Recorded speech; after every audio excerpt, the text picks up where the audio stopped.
The Trade is brought to you by Vantage Markets, delivering one of Australia's most trusted and award-winning trading experiences.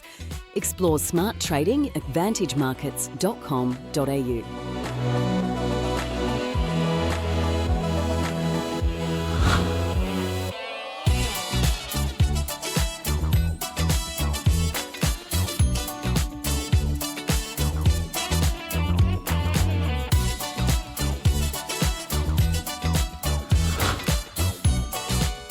Hello and welcome to The Trade. Well, before we get into the charts, let's take a look at what traders are watching. Asian shares starting the week on a subdued note, with attention firmly on the Federal Reserve and its decision midweek, with markets widely expecting it to restart its easing cycle and possibly signal a string of further cuts.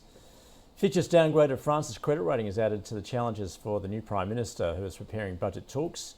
Unions there are planning strikes over spending reductions, while business groups are pushing back against potential tax hikes. And the UK and United States will sign an agreement to expand cooperation on nuclear power during President Trump's state visit there this week. That's according to British government. The deal aims at drawing investment to support new projects. Let's now turn to the charts that matter. Gary Glover joining us from Novus Capital. Gary, welcome back. Good to see you. Let's begin stateside, and that's where the action is in terms of those records. In fact, last week, record after record. Let's begin with the S&P 500. What are you seeing there? Yeah, no, look, been sort of strong markets there. I have been expecting the market to sort of have a bit of a pause here between August and October. That's normally the sort of normal seasonal window to have a bit of a pullback into October and then finish the year off strongly there. But we haven't inverted at all, so we've literally just kept powering on here. And I guess probably the most interesting thing here on the Nasdaq is that if you look at that 2022 23 pullback, the market's now close to expanding 100% of that range. So it's almost sort of doubled that range there. So it's just something to be cautious about, really, because if you look at like the S&P 500, it previously sort of expanded its range and then pulled back. I think it pulled back from around about 6.1 back to around about 4.9 after hitting that, after expanding 200%. So if you go back and if you look at the 0709 pullback, every high has been an expansion of the previous range. And so this is the next expansion here, that sort of 22, 23 pullback.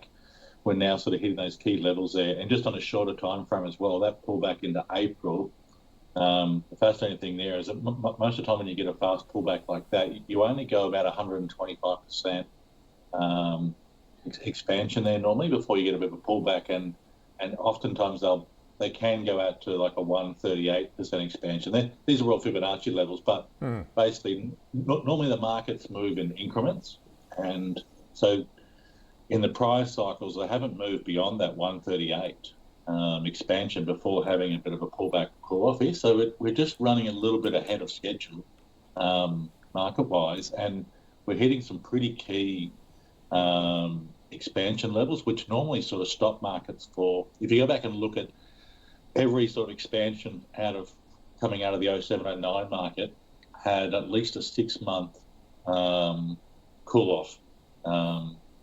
Sort of like every expansion there, it would stay under that level for at least 6 months. So that Nasdaq is really only maybe 1% away here.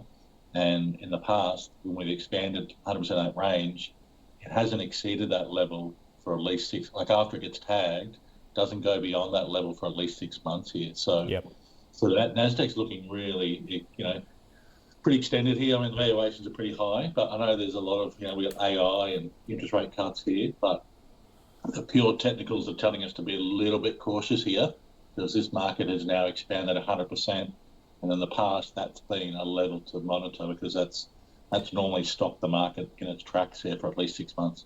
All right, well, let's turn our attention locally then, Gary. Now, the moves, particularly upside, have been much more muted on the ASX 200. What are you seeing?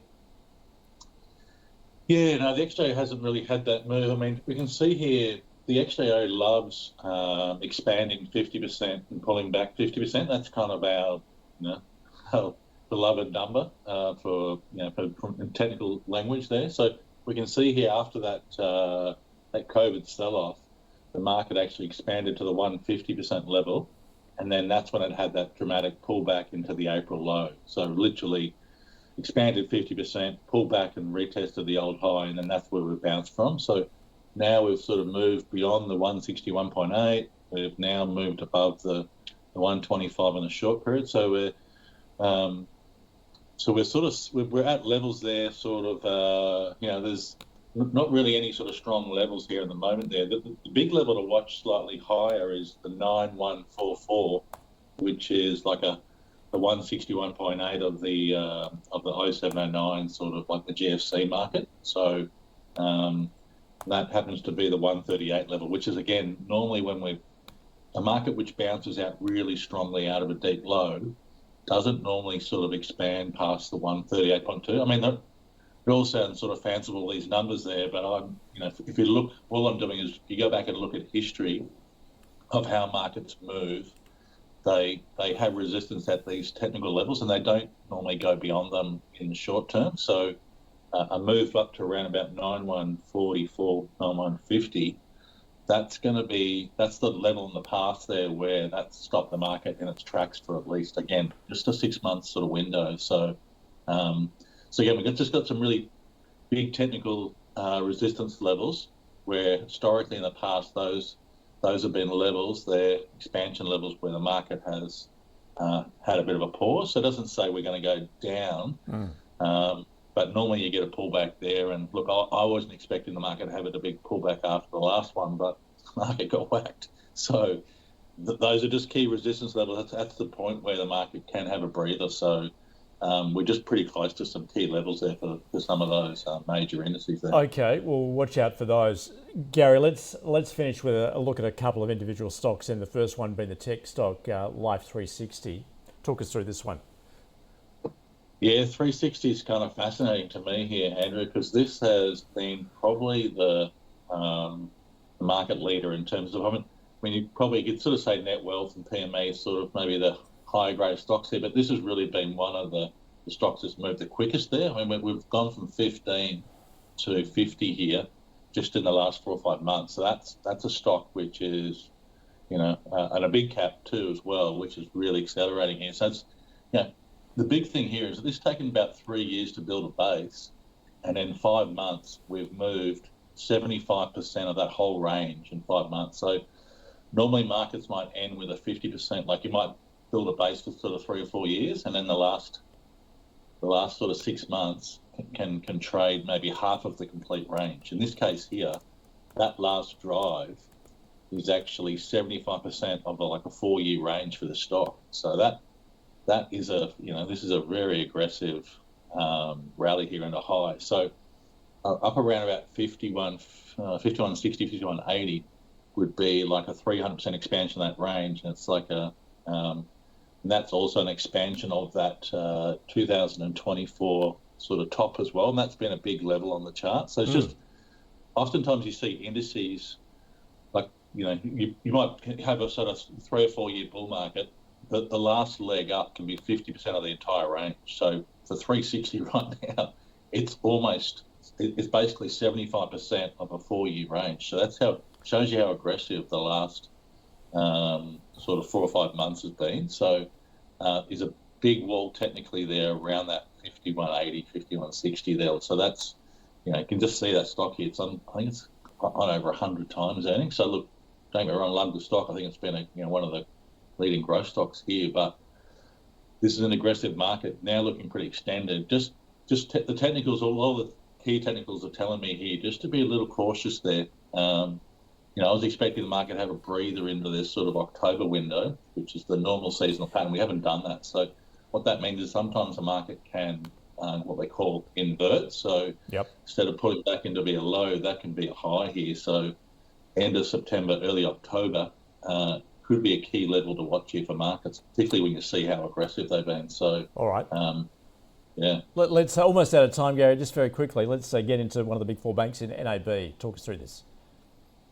Yeah, just sort of look at just We've seen in the last 4 or 5 years there, particularly in sort of high inflationary markets there, we've seen some really big ranges from a lot of stocks there. And you see what they call these expanded ranges there. So you can expand to a new low, and then you expand to a new high. So we've done that here on NAB. So that 2020 low, this is a long-term chart here. So that's the GFC sort of range there from the 07 to 09. So we've in that sort of 20, we basically came back and retested that GFC low, went to a marginal new low, and now we've expanded up to a new high here to taken out that pre-GFC high. So again, just markets in the past here have been expanding in new highs and new lows and new highs, new lows. That's been quite a common theme for a lot of the bigger sort of stocks here. So bit of a concern here for NAB, particularly when you're trading on close to 20 times here, and the yield's under 4% here. So definitely not looking that cheap here from a fundamental point of view, but technically looking like a big expanded range there, expanded top here. So again, that's telling me to be very cautious here. We're seeing CBA's had a nice pullback over the last few months as well. So interesting to sort of see that CBA's gone up quite a bit, has been the big leader. That's really cooled off over the last few months, whereas NAB and the other banks are sort of have been running here. And so again, those are looking really extended here. Big expanded top there. That's just a really negative chart pattern there from a long-term perspective. So just a few concerns there, looking at some of those big macro charts there from a longer-term picture. So just telling me to be a little cautious here at the moment. Gary, great to get across what you are seeing on the charts. Thanks for joining us from Novus Capital. Thanks, Andrew. And that is The Trade.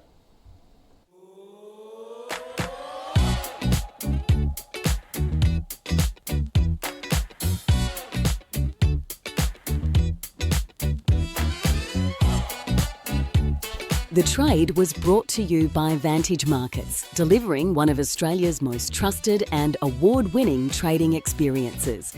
Explore smart trading at vantagemarkets.com.au.